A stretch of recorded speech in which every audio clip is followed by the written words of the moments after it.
जी अस्सलाम वालेकुम मेरे दोस्तों, उम्मीद है आप सब लोग खैरियत से होंगे। वेलकम करता हूं आपको अपने आज के नए व्लॉग में। और जैसा कि आप सब लोगों को पता है कि मैं पुर्तगाल के हवाले से तमाम तरह इन्फॉर्मेशन आपको देता रहता हूं, यहाँ के तमाम मामलों के हवाले से आपको बताता रहता हूं। वीडियो मेरी थोड़ी सी लेट हो गई, उसकी वजह यह है कि मैं कुछ ट्रैवलिंग में बिजी था और इनके कुछ मामला देख रहा था। आप सब लोगों को पता है कि इनकी इमिग्रेशन में बहुत बड़ा चेंज आया है। इन्होंने आर्टिकल 88 और 89 को इन्होंने ऑलमोस्ट ख़त्म कर दिया है, जिसे आप फाइल लॉक कहते हैं, मैनिफेस्ट ऑफ इंटरेस्ट। तो वो आप मैनिफेस्ट ऑफ इंटरेस्ट आप अप्लाई नहीं कर सकते। आर्टिकल 88 और 89 उन्होंने मुकम्मल तौर पे ख़त्म कर दिया है। जैसे मैंने अभी जिक्र किया, अभी कुछ आर्टिकल इनके खुले हुए हैं। 92 है, हाईली स्किल्ड है, ठीक है। जिस तरह से लोग अपने बच्चों के ऊपर कार्ड ले लेते थे, अभी वो भी यहाँ पे खुला हुआ है। लेकिन अभी मज़े की बात ये है मेरे दोस्तों कि आप सब लोगों को पता है कि यहाँ पर सेनेट में कई टाइम, इनकी पार्लियामेंट में कई टाइम से ये बहस चल रही थी कि इमिग्रेशन बंद करनी है, बंद करनी है। इसके ऊपर मैंने कई वीडियोज़ भी बनाई, लेकिन सब यही बोलते थे कि ये हम 15 साल से सुन रहे हैं, 20 साल से सुन रहे हैं, 5 साल से सुन रहे हैं कि यहाँ हमेशा कहा जाता है कि इमिग्रेशन बंद कर दी जाएगी, लेकिन बंद नहीं की जाती। अभी देखें, ये इमिग्रेशन उन्होंने बंद कर दी है। इसके इम्पैक्ट जो हैं वो बहुत इन्हें संगीन भी भुगतने पड़ेंगे यकीनन, क्योंकि ये पुर्तगाल एक, आपको मैंने बताया, गरीब मुल्क है। और सबसे ज़्यादा इसमें मुझे लगता है कि हमारे तमाम लोग बहुत बड़ा कंट्रीब्यूट करते थे यहाँ बैठ के। जो काम जिनको मिल जाता है, जो स्किल वाले थे वो स्किल पे अपना टैक्स दे रहे थे। जो लोग यहाँ सिर्फ पासपोर्ट के लिए आए हैं वो घर बैठ के अपने कॉन्ट्रैक्ट लगा लगा के भी मासूम टैक्स दे रहे थे, और वो अपने पाकिस्तान से लाखों रुपए यहाँ पे मंगा चुके हैं। मैं कई फैमिलीज़ को आपको बताया, मैं ऐसी जानता हूँ जो 2-2, 3-3 करोड़ रुपए यहाँ पुर्तगाल में अपने टैक्सों की मद में और यहाँ खर्चों की मद में झोंक चुकी है। बट इन्होंने जो अभी ये काम किया है, रातों रात बिल्कुल इन्होंने जो इमिग्रेशन बंद की वो इसी तरीके से बंद की जिस तरह पाकिस्तान में, हमारे कंट्री में खान साहब की हुकूमत में रात को अदालत लगा ली गई थी। इसी तरीके से यहाँ पर भी सारे मामलात रात को हुए, सदर से साइन भी हो गए, और बिल भी सारे जो इन्होंने पेश किए थे वो तमाम इनका प्रोसीजर जो है वो इन्होंने कंप्लीट किया।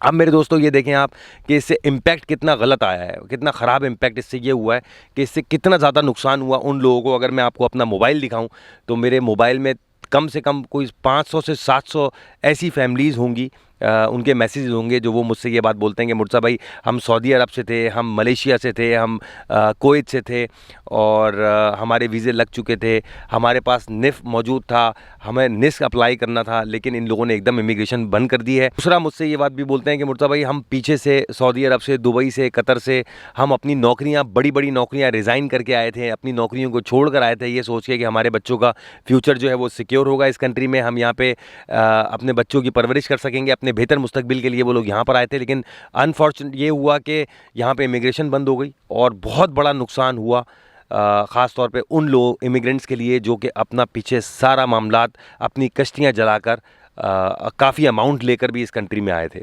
तो अब मेरी उन लोगों से बात हो रही है, मैं कांटेक्ट में हूँ, तो वो मुझसे यही बोल रहे हैं कि अब क्या करना चाहिए। तो मेरा उनको मशवरा यही है कि अब चीज़ें मुश्किल हो जाएंगी, ख़ास तौर पे उन लोगों के लिए जिन लोगों के बच्चे छोटे हैं, ठीक है ना।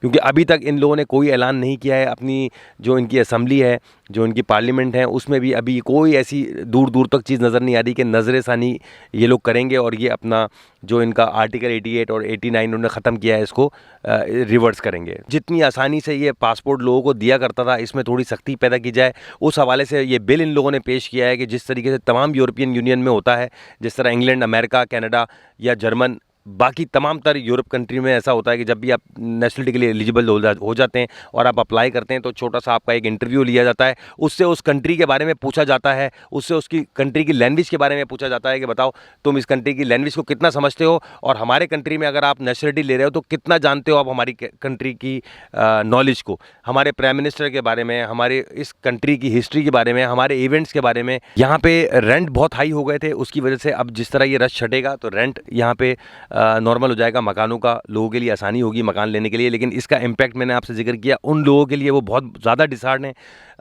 कई फैमिलीज़ को मैं जानता हूँ जिन लोगों ने वहीं से बैठे बैठे जो इसी मंथ में आने वाले थे और वहीं से बैठे बैठे उन्होंने मकान मालिकों को एडवांस पेमेंट भी कर दी थी। दूसरा, इससे सबसे बड़ा नुकसान उन लोगों को होगा जो यूरोप के मुख्तलिफ कंट्रियों में बैठे हुए थे, काफ़ी अरसे से इलीगल थे, और उनके कंट्री उनको ना नेशनलिटी दे रहे थे, ना उनको अलाउ कर रहे थे कि वो अपने home country Pakistan, India, Bangladesh जा सकें।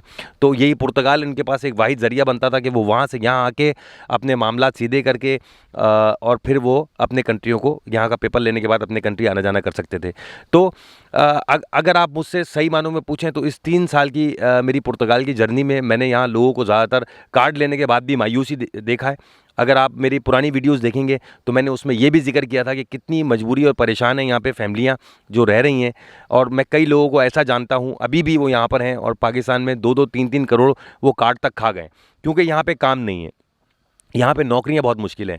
इसके अलावा अगर आप ये देखें कि जिस तरह मैं लंदन में था और मैं लंदन में देखता था कि वहाँ पे हमारे डॉक्टर्स जो हैं, हमारे पाकिस्तान, इंडिया, बांग्लादेश के, हमारे एशियन डॉक्टर, तमाम रीजन के डॉक्टरों को वहाँ अपॉइंट कर लिया जाता था और इजीली नर्सें तो जो थी हमारे कंट्रियों से ये लोग मंगाते थे, इजीली वहाँ सरकारी तौर पर हमारे लोग काम भी कर रहे थे। लेकिन यहाँ पर मैं 3 साल की जर्नी में मैंने ना तो इनके सरकारी इदारे में किसी अपने बंदे एशियन को काम करते हुए देखा और ना ही ये मौका देते हैं हमें काम करने का। हमसे तनाज़ा ये बिल्कुल 100% रखते हैं। उसके हवाले से मैं आपको एक छोटी सी मिसाल और ये दे दूं कि अगर आप किसी भी किस्म का यहाँ रेस्टोरेंट खोल लेते हैं, लिस्बन में खोल लें या मरीना ग्रैंडे में खोल लें या लीरिया में खोल लें, कहीं भी आप खोल लें, तो ये इतना तनाज़ा हमसे रखते हैं कि एक आध 2 दफ़ा अगर ये आ जाते हैं आपके रेस्टोरेंट में तो तीसरी दफ़ा ये आना पसंद नहीं करते।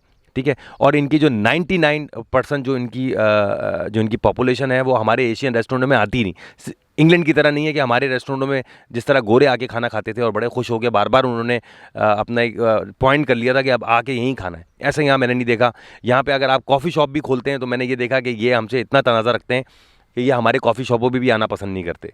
मैंने जो यहाँ पर देखा वो यही देखा कि रेजिडेंस कार्ड लेने के बाद भी लोग यहाँ पे परेशान होते थे। ठीक है, वो क्या करते थे, कोई जर्मनी चला गया, कोई फ्रांस चला गया, कोई इटली चला गया, वहाँ पे कैश इन हैंड में लोग काम करते थे किसी तरीके से, ताकि अपने घर वालों को पीछे फीड कर सके, क्योंकि यहाँ काम ज़्यादातर एग्रीकल्चर का है और वो एग्रीकल्चर भी हमारे लोग हैं ज़्यादातर, वो प्रॉपर पैसे नहीं देते, पैसे भी खा जाते हैं। तो अब क्या होता था कि हमारे लोग रेजिडेंस कार्ड लेने के बाद यूरोप के मुख्तलिफ ममालिक में जाके हमारे लोगों के पास ही वो जॉब करते थे और वो अच्छा पैसा अर्न कर लेते थे। प्रॉपर आपका सिक्योरिटी चेक होगा, उसमें ये लोग पता लगा लेंगे कि अगर आपके पास पुर्तगाल का रेजिडेंस कार्ड है और दूसरे कंट्री में जाके आप काम कर रहे हैं तो आपके लिए यकीनन ये मुश्किल हो जाएगा, क्योंकि आपका डाटा सेफ रखा जाएगा। तो अब एक वो ऑप्शन भी ख़त्म हो गया कि यहाँ पर आने के बाद बंदे 2 साल मुश्किल उठाने के बाद जब वो बंदे रेजिडेंस कार्ड लेते थे, उसके बाद रेजिडेंस कार्ड लेने के बाद जब वो दूसरे कंट्री जाते थे ये सोच के कि वहाँ दूसरे कंट्री में पैसा बना लेंगे, इस कार्ड के ऊपर आना जाना रखेंगे, तो ये ऑप्शन भी ख़त्म कर दिया। बॉर्डर सिक्योरिटी जो ये बना रहे हैं चेक इन, उसमें हर चीज़ की इन्फॉर्मेशन रहेगी, ये कौन बंदा कितने टाइम में कहाँ कहाँ रुका है। ठीक है, और नेक्स्ट टाइम अगर आप ज़्यादा रुक जाते हैं बाहर तो आपका ये जो यहाँ का रेजिडेंस कार्ड है ये एक्सटेंड नहीं होगा। मेरे दोस्तों, पुर्तगाल की जो सबसे अच्छी चीज़ थी तमाम यूरोपियन कंट्री में से, वो यही थी सबसे ज़्यादा कि ये आपको पेपर दे देता था आराम से, किसी भी शेंजन कंट्री का वीज़ा लेके आप इस कंट्री में आके अपना जो आपका टूरिस्ट वीज़ा होता था उसको आप कन्वर्ट कर लेते थे इमिग्रेशन वीज़े में, इमिग्रेशन में, वर्क परमिट पे। ठीक है, और कुछ टाइम में आपको रेजिडेंस कार्ड मिल जाता था। और मज़ीद आपको एक बात और बताता चलूँ, ये मज़ीद आर्टिकल्स पर भी नज़रसानी कर रहे हैं। नज़रसानी का मतलब ये है कि उनको भी ख़त्म करने की बातें कर रहे हैं, उनमें भी सख्ती करने की बातें कर रहे हैं। जैसे बच्चों के ऊपर आपको कार्ड मिल जाता था, बच्चे का एडमिशन कराया, बच्चा 7वीं क्लास में पढ़ रहा है, उसको एडमिशन करा के आपने स्कूल की डिक्लेरेशन लेके, सेफ से अपॉइंटमेंट लेके बच्चे को कार्ड दिलाया, उसके बाद पेरेंट्स ने कार्ड ले लिया। इसके ऊपर भी इनकी बहस चल रही है कि जब आपने 88 और 89 आपने ख़त्म किया है तो ये चीज़ भी ख़त्म की जाए। ठीक है, बाकायदा मैं अभी इसके बारे में भी पढ़ रहा था कि मज़ीद आर्टिकल्स को ख़त्म करने के लिए ये गौर कर रहे हैं, वहाँ पे बहस कर रहे हैं, और यकीनन ये उसी तरीके से मिनटों में काम करेंगे जिस तरीके से इन्होंने ये आर्टिकल 88 और 89 बन। अपना बहुत ख्याल रखें मेरे दोस्तों, इंशाल्लाह अगली वीडियो में आपसे मुलाकात होती है।